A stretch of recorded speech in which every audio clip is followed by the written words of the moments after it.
Hey, well, good day, everybody. Thanks for sticking around. I just want to firstly thank Wired for this honour and privilege to be here.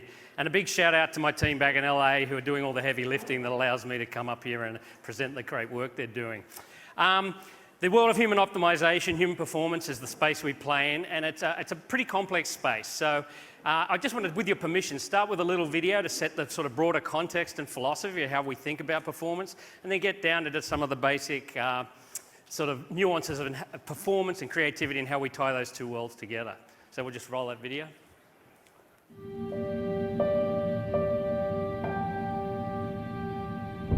We all come from a place a long, long time ago.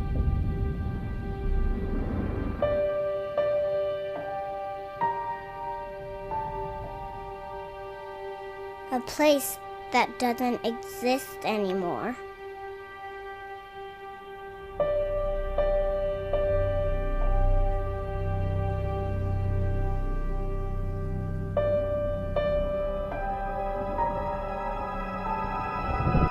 We have changed and changed and changed until we are who we are now.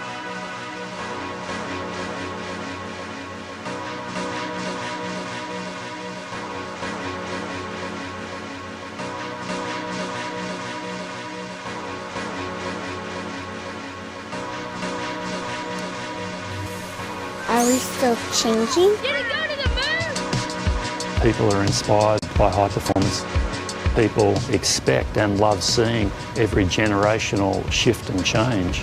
What's my biggest strength? What's my biggest fear? What's my biggest motivation?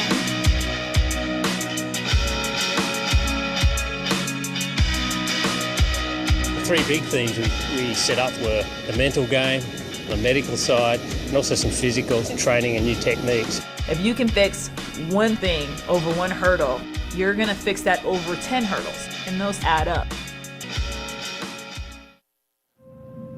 Most people's best is what the universe has given them. But the best you is the one you learn from the universe.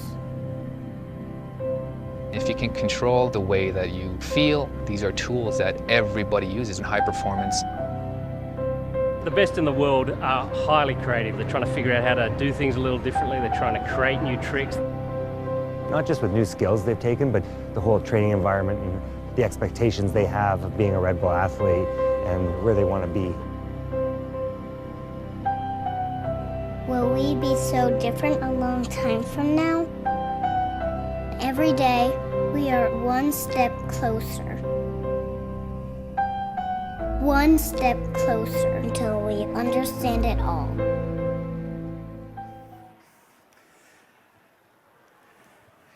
So in that context, I think it's I'll explain a little more. The idea that we think of human optimization from a personal journey. What are these individuals, these teams? How do we help them, support them, do that next great thing? But also in this idea we call the evolution of evolution.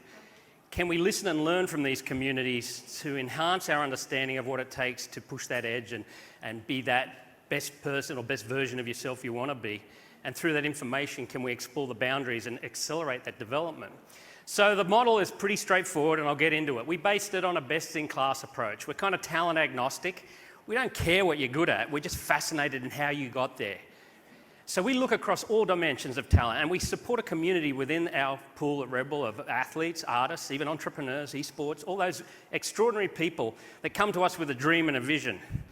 Most of the time, it's about doing something that's never been done before. It's about breaking the edge of what's possible or showing the world and redefining this landscape of mastery they play in.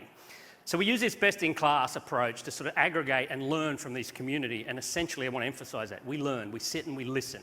We share across the dimensions of talent, and then we start to explore with science and other tools how we can explore and expand that understanding. So to get into it a little bit, the models are fairly robust. They're very specific in some cases and to the person and the craft. This is more of a generic model, if you like. And you can see, we just put You, the team, the organization in the middle, we identify those factors around the outside that are really critical to our elite performance, and we try and explore the model through that space. And this has proven to be a great tool because some of the constructs are very abstract. The human is a biological system at its essence. It's extremely complex in the nature of its adaptation. So this helps us organize our thinking. So why creativity, you may ask? Why is that up there? Well, I think you heard it earlier in the clip. The very best in the world redefine what's possible. They change the landscape. They push the conventional wisdom. So no matter what you're good at, there is a creative element to that process. For us, creativity is the next frontier in human optimization. And the reasons being that fundamentally the world is so focused on what can be measured right now, and the quantifiable effects of the heart rate, the motion trackers, all those things that you see kind of on the right side of that equation up there. And that's important because it sets the context. But in our world, the white space is what can't be measured. And we say measuring what can't be measured. So the idea of creativity and putting a framework around creativity, one, to help you explore your boundaries, two, to put a model in place that allows us to understand it, and through that understanding, train it. That really was the essence of why we spend so much time and energy there. And if you think about just stripping out creativity, put things like courage, resilience, we heard earlier, grace, integrity, loyalty. These things that everyone understands are very critical at the mastery level of what we observe in these people. But they're very abstract, they're esoteric. But the next generation, and as I think we've heard today, the computing power and the technology is going to enable us to look into these spaces in a way we've never imagined. So that, for us, is the essence of what I wanted to talk to you a little bit about today. As with all things, we sort of started this journey about 5 or 6 years ago, and we literally just thought, well, who's our great creative partner? We're some great creative coaches, and we have a fantastic relationship with Cirque du Soleil. We put some of their great talent with some of our great talent. We mixed up our dancers, our musicians, our athletes. We trained them in traditional methods, physically, mentally, creativity, emotionally, and we just blended the camp. And from that essence and what we saw the possibility and the people's sort of eyes going like this to this with respect to what they could believe of themselves in this creative process, there's so much more here to offer. So we went from that, and just throwing the people together and watching what happens really only gets you so far. We needed understanding. So we decided, how do you solve a tough problem? And I use these words very broadly. But basically, you do your homework. If we're trying to understand creativity, we better pay attention to all the work that's been done there before.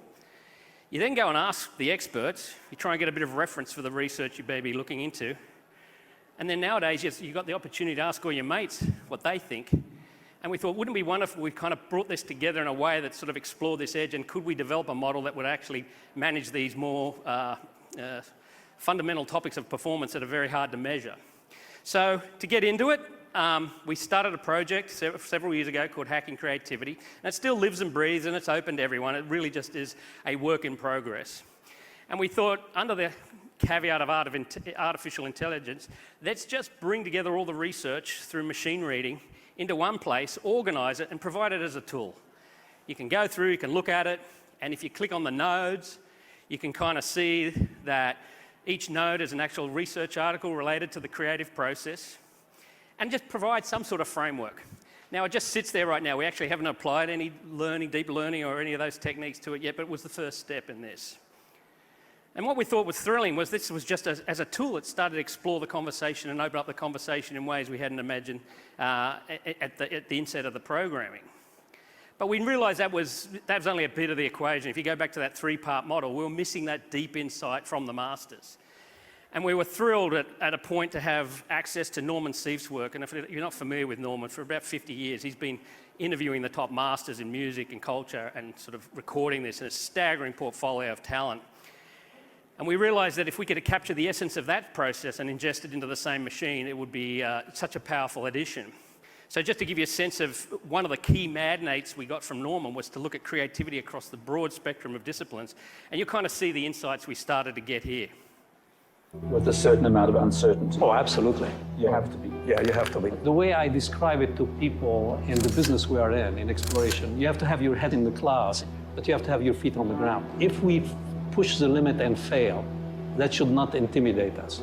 Right. Because if we get too intimidated by failure, then we'll shy away from pushing the limit. And failure should be looked at as something to learn from, not something to be afraid of. Failure can be something to learn from and not shy away from. And if you think about a huge portfolio of our talent, they're in the business of pushing the limit and taking risk.